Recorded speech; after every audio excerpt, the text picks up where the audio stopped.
So when we say rational equations, these are equations containing rational terms either in the numerator or denominator or in both. So the numerator and denominator contain variables or constants where the denominator cannot be 0. So to solve for the rational equations, there are different steps that we need to follow. The first thing is you are going to find for the least common denominator or the LCD. The second step is you're going to multiply both sides of the equation by the given LCD. And then, we need to solve and simplify our equation. Then, of course, we need to check our solution. Okay, so let us have some examples about solving irrational equations. So, for example, you have solve for x in the equation 5x over 6 minus 1 over 2 is equals to 1 over 3.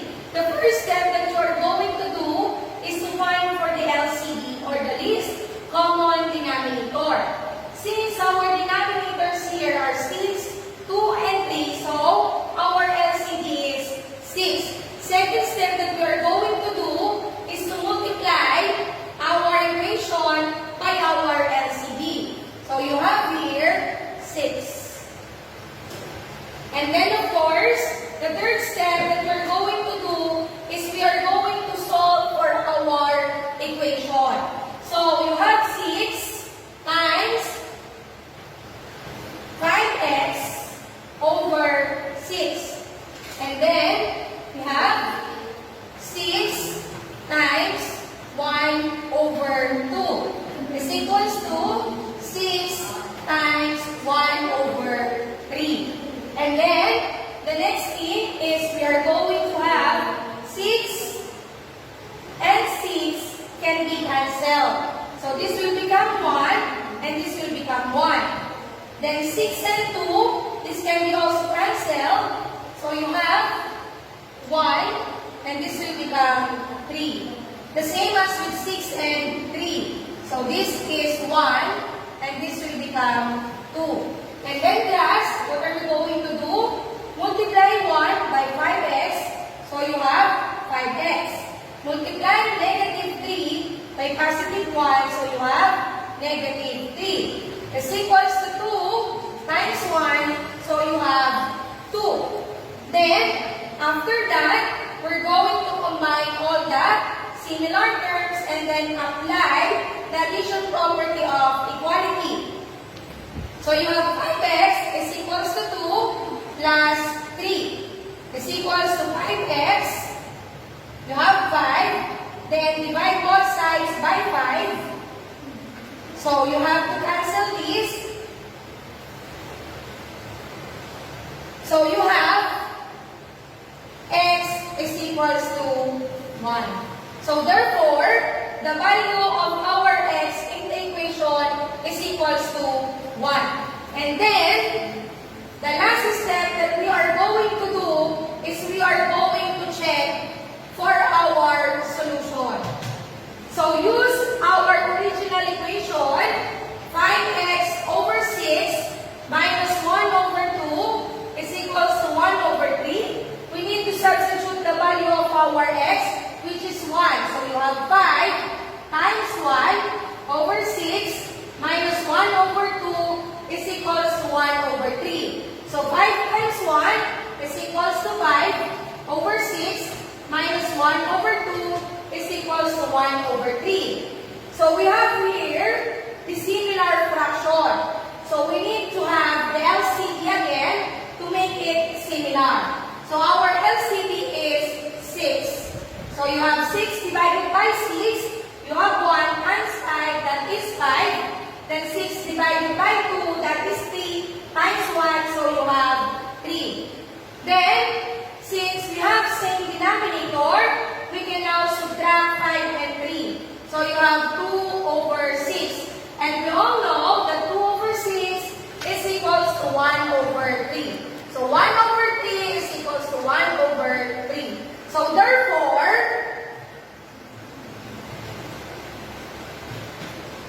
the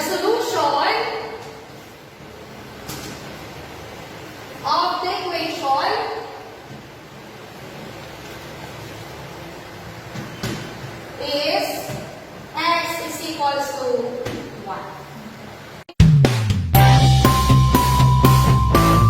Okay guys, so let us have another example. So for example, your given is 4x minus 6 over 2x minus 3 is equals to 7 over x plus 1. As you will notice, our given equation is in proportion 4.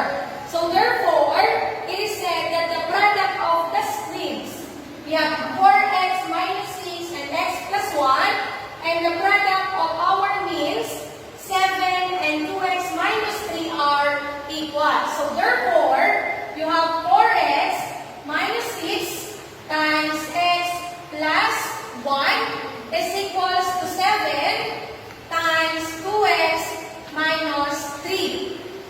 So class, when our given is in this form, so no need to look for the LCD or the least common denominator.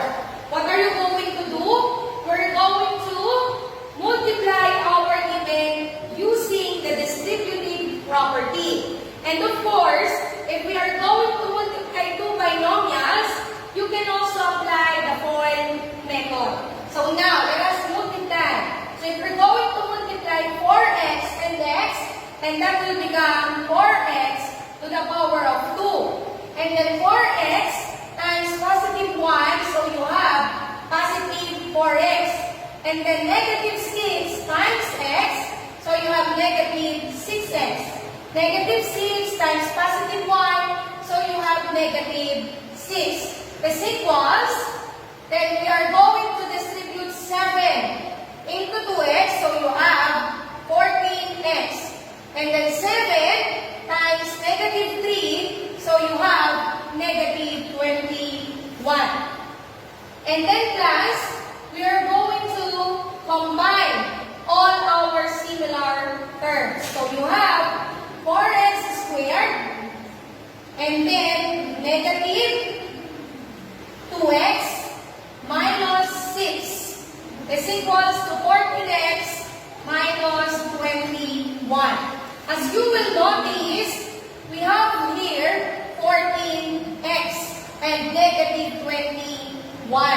So what are you going to do? We need to equate this into 0. So you have 4x squared minus 2x minus 14x minus 6 plus 21 is equals to 0. So you have 4x squared minus 16x plus 15 is equals to 0.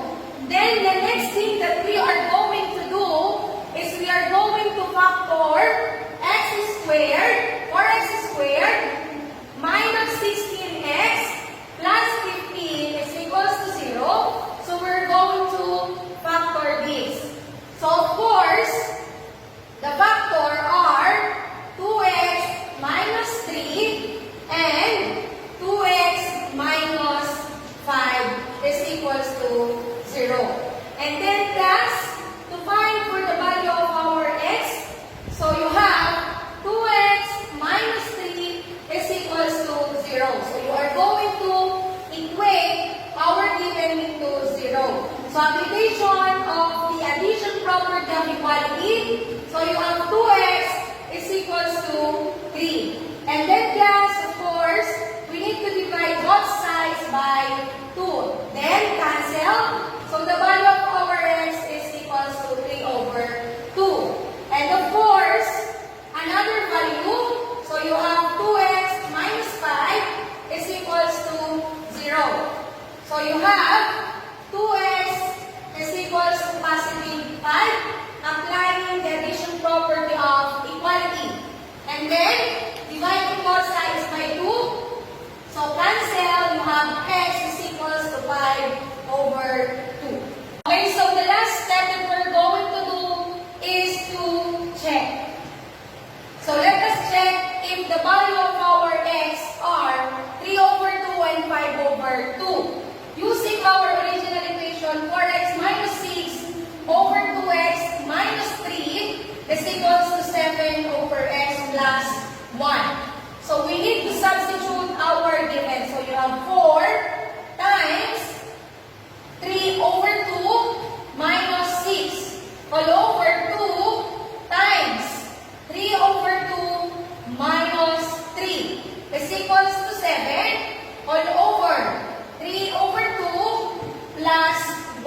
Then cancel 2 and 2. So this is 1 and this will become 1.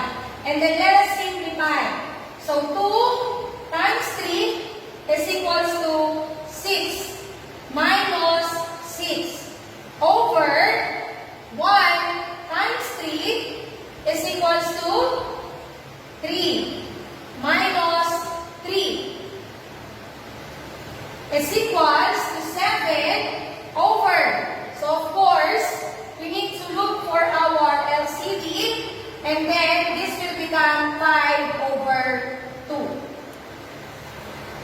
Next class, that's what we're going to do. So you have 6 minus 6 is equals to 0. 3 minus 3 is equals to 0. So equals to 7 times the reciprocal of 5 over 2, which is 2 over 5. Okay, class. So as you will notice as we go on, 0 over 0 is not equals to 7 times 2 over 5. So therefore, 3 over 2 is not the solution of our given. So let's proceed into the other solution. Wherein we're going to use 5 over 2. So you have 4 times 5 over 2 minus 6 over 2 times 5 over 2 minus 3 is equals to 7 over 5 over 2 plus 1. So in this case, we need to cancel 4 and 2. So this will become 2 and this will become 1. And then cancel 2. So this is 1 and this is also 1. Then multiply 2 and 5 and that is 10 minus 6 over 1 times 5 is 5 minus 3 is equals to 7 over 7 over 2. So you have 10 minus 6 is equals to 4 over 5 minus 3 is equals to 2 is equals to 7 times the reciprocal of 7 over 2, which is 2 over 7. So 4 over 2 is equals to 2 is equals. So we can cancel 7 and 7. So this is 1 and this is also 1. So 1 times 2 is 2 divided by 1 and that is 2. So in this case, you will notice that our equation is equal. So therefore, the solution of the equation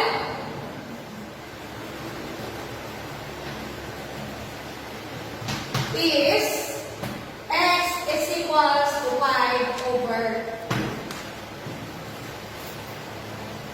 Okay, class? So that is how you are going to solve for rational equations. I hope in this video you learned a lot. So thank you for listening. Keep smiling and keep safe. Laos Deo.